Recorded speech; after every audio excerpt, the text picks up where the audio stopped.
आज इस वीडियो में आपको ऐसी बातें पता चलेगी जो आपके जीवन को बदल के रख देगी। आप, मैं, सभी लोग रात्रि को भोजन करके तुरंत सो जाते हैं। हम अपना मुख्य भोजन रात को ही करते हैं। रात को टूस टूस के हम भोजन खाते हैं और फिर सो जाते हैं। लेकिन मैं आपको बता दूं कि हमारे शरीर में 80% बीमारियां इसी वजह से होती है।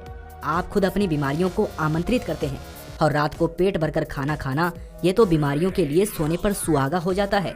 इसीलिए आज हम जानेंगे कि यदि हम 1 महीने खाली पेट सो जाते हैं तो इससे हमारे शरीर पर क्या चमत्कार होंगे। आपकी 80% बीमारियां खत्म हो जाएंगी। आप डरो मत, क्योंकि मैं आपको भूखा सोने के लिए नहीं कह रहा हूँ। बस सोते समय आपका पेट खाली हो जाना चाहिए, मैं बस इतना कह रहा हूँ। और खाली कैसे होगा इस बारे में आपको इस कहानी में पता चलेगा। इसीलिए आप इस कहानी को अंत तक जरूर देखना, क्योंकि अगर आपने ये वीडियो अधूरा छोड़ दिया तो आज आप एक ऐसी जानकारी से वंचित रह जाएंगे जो कि आपके पूरे जीवन को बदल सकती थी, जो आपको 80% बीमारियों से दूर रख सकती थी। तो दोस्तों, बिना किसी देरी के शुरू करते हैं। एक बार एक गुरु जो कि आयुर्वेद के बड़े ही ज्ञाता थे, वो अपने शिष्यों को उपदेश दे रहे थे। अब आपको तो पता ही है कि पहले प्राचीन समय में किताबें नहीं हुआ करती थी। गुरु अपने सभी शिष्यों को बिना किताबों के ही ज्ञान दिया करते थे, और वो ज्ञान आज हमें किताबों में भी नहीं मिलता है। ऐसे में वो गुरु उन सभी शिष्यों को कह रहे थे कि बच्चों, क्या आप सभी लोगों को पता है कि हम लंबे समय तक स्वस्थ कैसे रह सकते हैं? तो उनके शिष्यों ने कहा कि गुरुदेव, हमें पता नहीं है, लेकिन आप हमें इसके बारे में विस्तार से बताइए। तब गुरु ने कहा कि एक छोटा सा नियम है जो हमें अनेकों बीमारियों से दूर रखता है और हम लंबे समय तक जवान रह सकते हैं। जो भी व्यक्ति इस नियम का पालन करता है वह वृद्ध अवस्था में भी युवा दिखाई पड़ता है। उसके चेहरे पर तेज रहता है, उसकी त्वचा में एक चमक रहती है, वो हर समय ऊर्जा से भरपूर रहता है। और जो व्यक्ति इस नियम का पालन नहीं करता है वो भरी जवानी में ही वृद्ध दिखाई देने लगता है। उसके बाल सफेद हो जाते हैं, चेहरे पर झुर्रियां पड़ जाती है, त्वचा रूखी रूखी हो जाती है और वो हमेशा थका थका महसूस करता है। इसीलिए आज जो मैं तुम्हें नियम बताने वाला हूँ उसे तुम बड़े ही ध्यान से सुनना, क्योंकि ये एक छोटा सा नियम आपके पूरे जीवन को बदल सकता है। तभी एक शिष्य ने कहा कि गुरुदेव, क्या वो नियम सरल है? क्या उस नियम को हम सभी आसानी से अपना सकते हैं? शिष्य की बात सुनकर गुरु मुस्कुराए और बोले, हाँ, ये नियम बहुत सरल है और इसे हर व्यक्ति अपना सकता है। तुम भी अपना सकते हो। ये नियम बहुत आसान है, बस तुम्हें इसका ठीक से पालन करना आना चाहिए। तभी वो शिष्य बोला कि गुरुदेव, लेकिन वो नियम क्या है? तब गुरु ने बताया कि वो नियम है कि हमें रात में भूखा सोना चाहिए। गुरु की बात सुनकर शिष्य घबरा गया और गुरु से बोला कि गुरुदेव, ये आप क्या कह रहे हैं? भूखा सोना है? मुझसे तो इस नियम का पालन नहीं होगा गुरुदेव, क्योंकि देखो, मैं तो भूखा नहीं सो सकता हूँ। शिष्य की बात सुनकर गुरु फिर मुस्कुराए और बोले, पहले तुम मेरी पूरी बात तो सुनो, तुम इस पूरे नियम के बारे में तो समझो। मैं तुम्हें ये थोड़ी कह रहा हूँ कि तुम सुबह भोजन करो और इसके बाद भोजन ही ना करो और रात को भूखे सोने जाओ। फिर गुरु ने सभी शिष्यों से कहा, अब आप सभी लोग मेरी बात को ध्यान से सुनो। और फिर गुरु ने बताना शुरू किया कि अब तक आपने अपनी जीवन शैली में जो भी बदलाव किए हैं, जिन नियमों का पालन किया है, उन सभी में से जो आज का नियम है वो महत्वपूर्ण है। ये आपको बहुत अधिक लाभ देगा। ये नियम कोई कठिन नियम नहीं है, आप सरलता से इसका पालन कर सकते हैं। इसके लिए सबसे पहले आपको इस बारे में पता होना चाहिए कि हमारे शरीर में एक प्राण शक्ति होती है जो हमारे सभी कार्यों को संपादित करती है। जैसे कि जब हम भोजन करते हैं तो वो प्राण शक्ति हमारे भोजन को पचाने में लग जाती है। हम कोई दिमाग का कार्य कर रहे होते हैं तो उस समय वो प्राण शक्ति उस दिमागी कार्य को ठीक तरीके से संचालित करने में लग जाती है। जब हम दौड़ रहे होते हैं तो दौड़ते समय भी हमारी जो प्राण शक्ति है वो कार्य करती है। वो प्राण शक्ति हमारे शरीर के हर कार्य को संपादित करती है। लेकिन यहाँ पर एक बात समझने वाली ये है कि प्राण शक्ति केवल एक समय में एक ही कार्य कर सकती है। अगर आप भोजन करते हैं और भोजन करने के तुरंत बाद अगर आप कुछ गहरी सोच में पड़ जाते हैं तो आपके पाचन तंत्र पर इसका प्रभाव पड़ेगा, क्योंकि जो प्राण शक्ति है वो पूरे तरीके से पाचन पर लगी नहीं पाती है। उसे तो आपने बांट दिया है। प्राण शक्ति का काम था कि जो भोजन आपने खाया है वो उसको पचाए, लेकिन आप तो गहरी सोच में डूब गए और प्राण शक्ति को एक नया काम मिल गया। अगर आप भोजन करने के बाद कोई शारीरिक परिश्रम करना शुरू कर देते हैं या फिर तेज तेज चलना शुरू कर देते हैं तो ये भी ठीक नहीं है, क्योंकि प्राण शक्ति जो पूरी तरह से पाचन पर लगती थी वो अब आपके तेज चलने पर खर्च हो रही है। इसीलिए आपको भोजन करने के बाद बहुत तेज नहीं चलना है, नहीं तो आपकी प्राण शक्ति आपके तेज चलने की तरफ आकर्षित हो जाएगी। इसीलिए आपको भोजन करने के बाद धीरे धीरे ही टहलना है। इसके बाद गुरु ने उन शिष्यों को कहा कि ये तो तुम्हें समझ में आ गया होगा कि प्राण शक्ति एक समय में एक ही कार्य कर सकती है, लेकिन जब आप देर रात में भोजन करते हैं, देर से आप खाना खाते हैं, तो पता है क्या होता है? इससे हमारे शरीर पर 3 प्रभाव पड़ते हैं। अब आप सभी इन 3 प्रभावों को ठीक से समझो। पहला प्रभाव जो हमारे शरीर पर पड़ता है वो ये है कि जो आपकी जठराग्नि होती है वो सूर्य के साथ काम करती है। यानी कि जैसे जैसे सूर्य का उदय होता है तो आपकी जो पाचन अग्नि है वो बढ़नी शुरू हो जाती है। दोपहर में वो बढ़ जाती है और संध्या काल में वो थोड़ी मंद पड़ जाती है। इसीलिए संध्या काल में हल्का भोजन करें और यही ठीक रहता है। और आपको ये भी ध्यान रखना होता है कि आपको शाम का भोजन सूर्य अस्त होने से पहले ही कर लेना है। अगर सूर्य अस्त हो गया तो आपकी जो जठराग्नि है वो बिल्कुल कम हो जाएगी और उस मंद जठराग्नि में जब आप भोजन करते हैं तो वो भोजन ठीक से नहीं पचता है। अगर आपने सात्विक भोजन भी किया होगा तो वो भी नहीं पचता है, क्योंकि उस समय जठराग्नि मंद थी। इसीलिए भोजन ठीक से नहीं पचता है और वो शरीर में लंबे समय तक पड़ा रहता है, ज़्यादा समय तक रुका रहता है।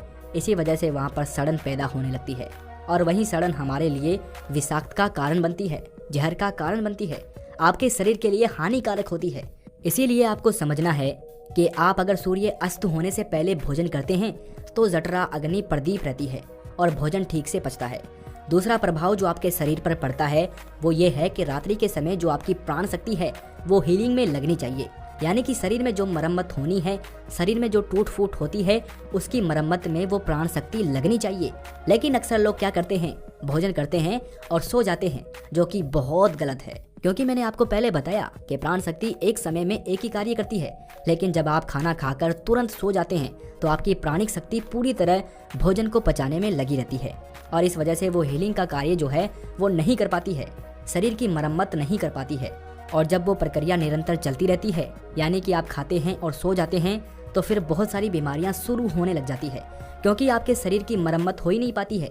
आपकी प्राण शक्ति ठीक से अपना कार्य नहीं कर पाती है, वो हीलिंग का, मरम्मत का कार्य नहीं कर पाती है और इसी वजह से अनेक बीमारियां पैदा हो जाती है। तीसरा प्रभाव जो हमारे शरीर पर पड़ता है वो ये है कि जब आप भोजन करने के तुरंत बाद सोने चले जाते हैं तो आपका दिमाग कहता है कि मुझे तो नींद चाहिए और आपका शरीर भी यही कहता है कि मुझे तो नींद चाहिए। लेकिन आपका पाचन तंत्र क्या कहता है कि अभी मैं सक्रिय हूँ, मुझे तुमने काम दिया है, अब इस काम को मुझे करना है, तो आप भी जागते रहोगे, तभी तो मैं अपना कार्य ठीक से कर पाऊंगा। यानी कि 2 विरोधाभास स्थितियां पैदा हो जाती हैं। दिमाग की तरफ से तो सो जाओ और पेट की तरफ से जागो। ऐसी स्थिति में नींद गहरी नहीं हो पाती है और गहरी नींद ना होने के कारण शरीर को आराम भी नहीं मिल पाता है। आप सो तो जाते हैं 7 घंटे 8 घंटे, लेकिन सुबह उठने में आपको कठिनाई होती है। आप दिन भर ऊर्जावान महसूस भी नहीं कर पाते हैं और ऐसा इसीलिए होता है क्योंकि रात भर प्राण शक्ति ठीक से शरीर की मरम्मत, शरीर की हीलिंग का काम नहीं कर पाई। आपकी जठराग्नि, आपकी प्राण शक्ति पूरी तरह से पाचन तंत्र पर केंद्रित रही। उसने पूरी रात भोजन को पचाने में ही अपना समय दिया और फिर जैसे आप सुबह उठते हैं तो उठते ही फिर कुछ खा लेते हैं और इसी वजह से बार बार खाने से हमारी प्राण शक्ति पूरी तरह से पाचन पर ही लगी रहती है और शरीर के दूसरे कार्य मंद पड़े रहते हैं, जो कि शरीर के लिए बहुत ज़रूरी थे। ये 3 प्रभाव थे जो हमारे शरीर पर पड़ते हैं अगर आप सूर्य अस्त होने के बाद भोजन करते हैं तो, और भारी भोजन खाते हैं तो। और इससे आपकी पाचन प्रणाली पूरी तरह से बिगड़ जाती है, खत्म हो जाती है और फिर आप इसे ठीक करने के लिए चूर्ण लेते हैं, अनेक प्रकार के तरीके अपनाते हैं, तब भी जाकर ये ठीक नहीं हो पाती है। लेकिन जो स्वाभाविक प्रणाली है उस पर तो आप ध्यान ही नहीं देते हैं। यह स्वाभाविक प्रणाली जो परमात्मा ने आपको दी है, जिससे आपका शरीर खुद ही खुद को साफ कर लेता है, खुद ही खुद की बीमारियों को ठीक कर लेता है। फिर गुरु सभी शिष्यों से कहते हैं कि अब मेरी बात को ध्यान से सुनो, शरीर अपनी बीमारियां अपने आप ठीक करेगा, लेकिन उसके लिए तुम्हें क्या करना है इस बात को समझो। इसके लिए आपको 7 बजे से पहले अपना आहार लेना है। अगर आप 7 बजे से पहले भोजन कर लेते हैं तो उसके बाद आप 9-10 बजे तक सोने के लिए जाते हैं, तो आपके पास लगभग 3 घंटे का समय होता है। और जो ये 3 घंटे का समय होता है और इसमें जो भी आपने हल्का फुल्का भोजन किया है वो आपके पेट से नीचे उतरना शुरू हो जाता है और उसका अर्धपचन हो जाता है, यानी कि पाचन का आधा कार्य समाप्त हो जाता है। उसके बाद आप सो जाते हैं, तो सोने के बाद 1 बजे तक आपका भोजन ठीक से पच भी जाता है। यानी आपने 7 बजे भोजन किया तो आपका आधा भोजन 10 बजे पच गया और जो बचा वो रात्रि के 1 बजे तक पच गया। और 1 बजे के बाद जो आपकी प्राण शक्ति है वो मरम्मत का कार्य करेगी, वो हीलिंग का कार्य करने लग जाएगी। फिर गुरु उन सभी शिष्यों से कहते हैं कि आपकी प्राण शक्ति अपने कार्य को ठीक तरीके से करे। उसके लिए आप 2 तरीकों से भूखा रह सकते हैं। मैं आपको उपहास करने के लिए नहीं बोल रहा हूँ, क्योंकि उपहास करना सबके लिए संभव नहीं है। जो मैं आपको बता रहा हूँ इसको कहा जाता है अर्ध उपहास, या इसे प्रातःकालीन उपहास भी कहते हैं। इसमें आपको उपहास करना है। वो उपहास आपको 16 घंटे का करना होता है और इसकी शुरुआत आप ऐसे कर सकते हैं कि आपने शाम को जो भोजन किया था 7 बजे, उसके बाद अगले दिन आप 7 बजे ही भोजन करें। क्योंकि जब आप 7 बजे भोजन कर लेते हैं तो वो भोजन आपका रात्रि में 1 बजे तक पच जाता है। उसके बाद आपके शरीर के पास लगभग 6 घंटे होते हैं और इस 6 घंटे में प्राण शक्ति शरीर की मरम्मत का कार्य करती है। आप शाम को 7 बजे भोजन करें और उसके बाद सुबह 7 बजे भोजन करें और ये नियम हर कोई अपना सकता है। ये बिल्कुल सरल है। लेकिन अगर आप रात को 8, 9 या फिर 10 बजे भोजन खाते हैं तो आप अपने इस नियम को बदलें और 7 बजे भोजन खाना शुरू करें, क्योंकि ये छोटा सा नियम आपके जीवन में बड़ा बदलाव करेगा। दूसरी सारी चीजें बाद में, पहले अपने शरीर के स्वाभाविक प्रणाली को ठीक करना है। अगर आपको इस नियम से और भी ज्यादा फायदा लेना है तो आप शाम को 7 बजे भोजन कीजिए और उसके बाद सुबह 11 बजे भोजन करिए। अगर आप 7 से 11 बजे भोजन करते हैं तो आपके शरीर के पास 16 घंटे होते हैं जिसमें वो भोजन का पाचन भी करेगा और उस भोजन को पचाने के बाद वो रिपेयरिंग का काम करना भी शुरू कर देगा। इस प्रकार से जब आप अपने शरीर को आराम देते हैं, पाचन तंत्र को रिलैक्स होने देते हैं, प्राण शक्ति को अपना कार्य करने देते हैं, तो ये प्राण शक्ति आपके पूरे शरीर को प्रभावित करेगी, पूरे सिस्टम को ठीक करेगी और आपको ये प्रभाव 15 से 20 दिन में दिखना शुरू हो जाएगा। अगर आपको कोई गंभीर बीमारी है तो वो ठीक होना शुरू हो जाएगी। अगर आपकी त्वचा खराब है तो वो भी ठीक होने लगेगी। आपकी त्वचा ग्लो करेगी। अगर आपके बाल बहुत ज़्यादा झड़ते हैं तो आपके बाल भी मजबूत होंगे और अगर आपके बाल सफ़ेद हो चुके हैं तो वो भी धीरे धीरे काले होना शुरू हो जाएंगे। अगर आप बहुत थका थका महसूस करते हैं तो आप ऊर्जावान महसूस करने लगेंगे। अगर आपको कोई मानसिक समस्या है, चिंता है, तनाव है, तो आपकी चिंता और तनाव भी दूर हो जाएगा। जो विद्यार्थी पढ़ते तो हैं लेकिन उनको याद नहीं रहता है, तो उन्हें भी पढ़ी हुई चीज़ें जो हैं वो याद रहने लगेगी। आपको पता है कि हमें कोई चीज़ याद क्यों नहीं रहती है? क्योंकि हमारा दिमाग रिलैक्स नहीं रह पाता है, क्योंकि हमारी प्राण शक्ति पूरी तरह से हमारे भोजन को पचाने में ही लगी रहती है और वो दिमाग की तरफ जा ही नहीं पाती है। लेकिन आप इस नियम का पालन करेंगे तो आपकी एकाग्रता बढ़ जाएगी, दिमाग और भी अच्छे से कार्य करना शुरू कर देगा। अगर आप 10 घंटे का उपवास रखते हैं तो आपके शरीर का फैट कम होगा। अगर आप वजन बढ़ाना भी चाहते हैं तो आपका वजन भी बढ़ेगा, लेकिन जो एक्स्ट्रा फैट होता है वो कम हो जाएगा, क्योंकि मोटापा अनेक बीमारियों को जन्म देता है। ये नियम आपके लिए हर प्रकार से उपयोगी है। तभी गुरु की बात सुनकर उनमें से एक शिष्य खड़ा हुआ और उनसे बोला कि गुरुदेव, मेरे मन में 2 प्रश्न उठ रहे हैं, कृपा करके आप उनका भी जवाब दीजिए। गुरु ने कहा कि पूछो बेटा, तुम्हारा क्या प्रश्न है? तब शिष्य ने कहा कि गुरुदेव, अगर हम शाम को 7 बजे भोजन करते हैं तो उसके बाद हम 10 बजे तक सोने जाते हैं, तो अगर हमें भूख लगे तो हम क्या करें? शिष्य की बात सुनकर गुरु ने कहा कि बेटा, इसके लिए तुम्हें सबसे पहले ये समझना होगा कि हमारे शरीर की प्रत्येक कोशिका का एक सिस्टम होता है। वो बाहर से कैलोरी लेती है जो हम भोजन खाते हैं, उससे वो ऊर्जा का निर्माण करती है और उसी से हमारा शरीर भी चलता है। लेकिन अगर कोशिकाओं को निरंतर बाहर से आहार मिलता रहता है तो उसी से वो निरंतर ऊर्जा बनाती रहती है।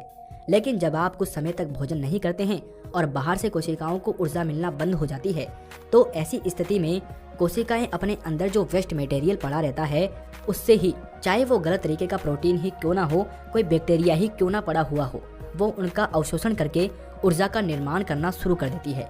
इस स्थिति में कोशिकाओं की सफाई होना शुरू हो जाती है और इस प्रक्रिया को ऑटोफेजी कहते हैं। और इस प्रक्रिया में ये होता है कि जो कोशिकाओं के अंदर एक संरचना होती है जिसे लाइसोसोम कहा जाता है, लाइसोसोम के अंदर कुछ एंजाइम होते हैं और ये एंजाइम जो वेस्ट मटेरियल कोशिका के अंदर है उसका पाचन करके उससे ऊर्जा का निर्माण करना शुरू कर देते हैं। यानी कि आपकी कोशिकाएं जब उसे बाहर से ऊर्जा नहीं मिलती है तो वो अपने अंदर के वेस्ट मटेरियल को इकट्ठा करके उसी से ऊर्जा बनाती है। और इसी तरीके से हमारे शरीर की डिटॉक्स प्रणाली भी शुरू हो जाती है। और ये डिटॉक्स प्रणाली आप कुछ खाकर या कोई भी औषधि लेकर शुरू नहीं कर सकते हैं। ये डिटॉक्स प्रणाली जो है वो एक ही तरीके से शुरू हो सकती है और वो ये है कि जब आप कुछ समय तक आहार नहीं लेते हैं। दिन में पूर्ण उपवास करना लोगों के लिए संभव नहीं होता है, कठिन पड़ता है, लेकिन आप इस नियम में अधिकतर समय सो ही रहे होते हैं। तो अगर आप 16 घंटे का नियम अपनाते हैं, शाम को 7 बजे भोजन करके अगले दिन 7 बजे या फिर हो सके तो 11 बजे भोजन करते हैं, तो इससे भी आपको कोई कठिनाई नहीं होगी, क्योंकि इस समय भी आप अधिकतर समय सो ही रहे होते हैं और उसके बाद आप अपने सुबह के नियम और प्रक्रिया में लगे रहते हैं, जिससे समय निकल जाता है और आपको भूख का एहसास नहीं होता है। फिर गुरु ने शिष्य से कहा कि बेटा, अगर आपको 7 बजे खाना खाने के बाद भी भूख लगती है तो आप उस समय नारियल पानी ले सकते हैं, क्योंकि ये आपकी डिटॉक्स प्रणाली में कोई बाधा नहीं बनता है। इसके साथ आप एक कार्य और कर सकते हैं। जिससे कि आपकी भूख पर प्रभाव भी पड़ेगा और जो आपकी डिटॉक्स प्रणाली है वो भी बेहतर तरीके से काम करने लगेगी। इसके लिए आपको सोने से पहले त्रिफला चूर्ण का प्रयोग करना है। जब आप सोने जाएं तो उससे पहले आधा छोटा चम्मच या फिर 1 छोटा चम्मच सामान्य जल के साथ इसे ले लें। जब हम त्रिफला चूर्ण लेकर सोते हैं तो इससे डिटॉक्स प्रणाली और भी बेहतर तरीके से काम करने लगती है। जिनका माल बहुत ज़्यादा रुकता है उनके लिए ये वरदान है। इसके बाद वो गुरु मौन हो जाते हैं और वो सभी शिष्य उन गुरु का धन्यवाद करते हुए अपनी अपनी कुटिया की तरफ प्रस्थान